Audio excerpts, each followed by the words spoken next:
Good morning, students. Let's continue our chapter The Making of Regional Cultures.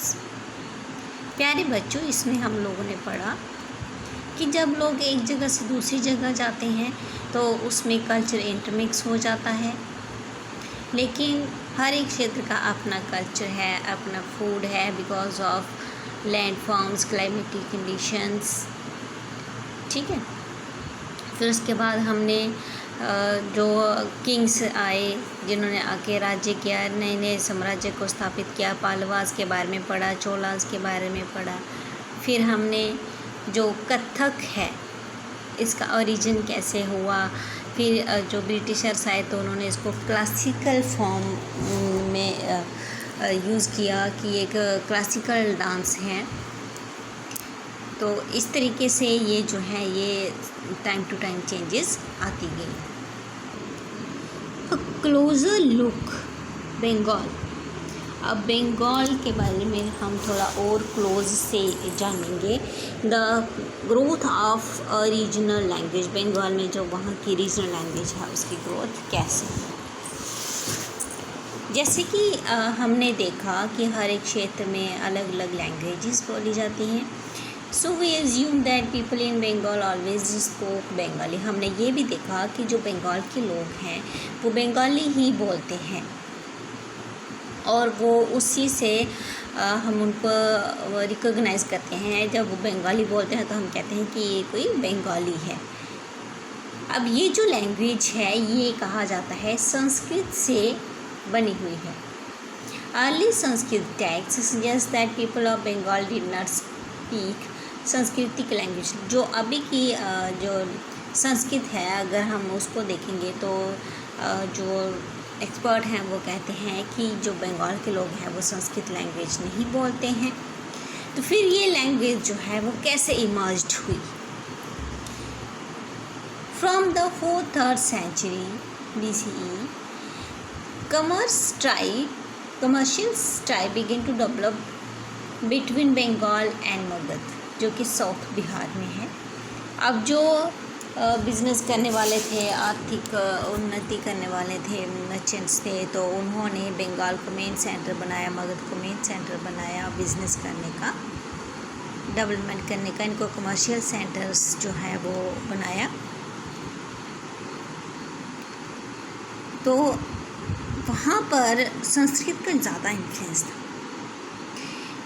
4th century के करीब जो Gupta rulers हैं उन्होंने यहाँ पर कंट्रोल किया, बंगाल पर कंट्रोल किया और वहाँ पर जो ब्राह्मण्स थे उनको सेटल किया क्योंकि वो पढ़े लिखे थे. Thus the linguistic culture influence from mid Ganga valley become stronger. और इस तरीके से जो लैंग्वेज का और कल्चर का इन्फ्लुएंस है, प्रभाव है, इस जगह पर ज़्यादा स्ट्रॉन्ग हो गया.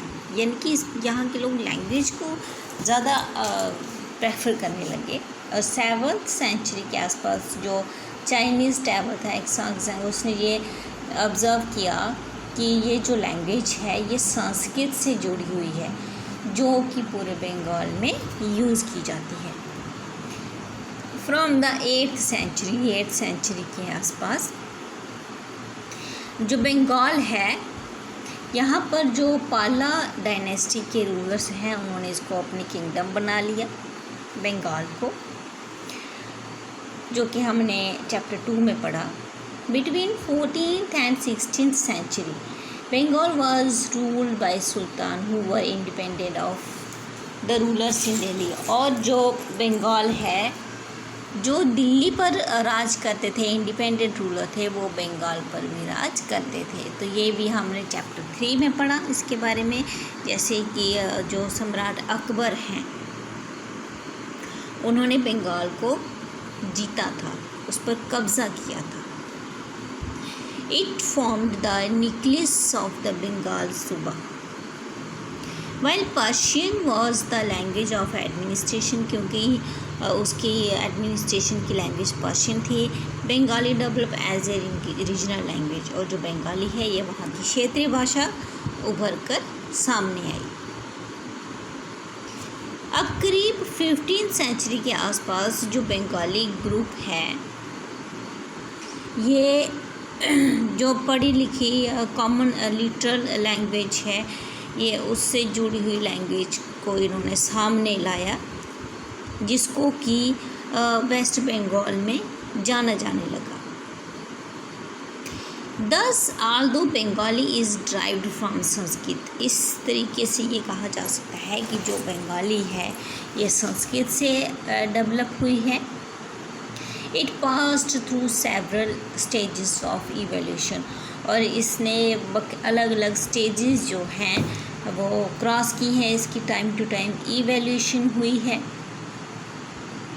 अब जो ट्राइबल लैंग्वेज है, पर्शियन, यूरोपियन, ये सारी जो हैं आज की जो मॉडर्न बंगाली है उसी का हिस्सा है, यानी कि अब इसमें बहुत सारी लैंग्वेजेस इंट्रोड्यूस हुई हैं। अर्ली बंगाली लिटरेचर में बी डिवाइडेड इनटू 2 कैटेगरी। अब जो बंगाली लिटरेचर है शुरू का, उसको 2 पार्ट्स में डिवाइड किया गया है। वन जो है indebted to Sanskrit and other independent. एक जो है उसको कहा जाता है कि वो संस्कृत से निकला हुआ है, और दूसरा जो है वो इंडिपेंडेंट है।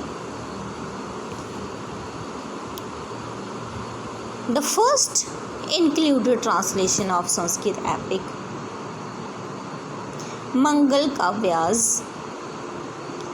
ये जो पहला जो लिटरेचर है जो संस्कृत का, वो था मंगल काव्य एंड भक्ति लिटरेचर था, जिसमें कि बायोग्राफीज़ थी, यानी कि जो ज़िंदगी की जो लाइफ स्टोरी है वो थी। और चैतन्य देव जो हैं लीडर ऑफ वैष्णव भक्ति मूवमेंट, उसके बारे में जो है वो लिखी गई है, जो कि हमने चैप्टर 8 में पढ़ा।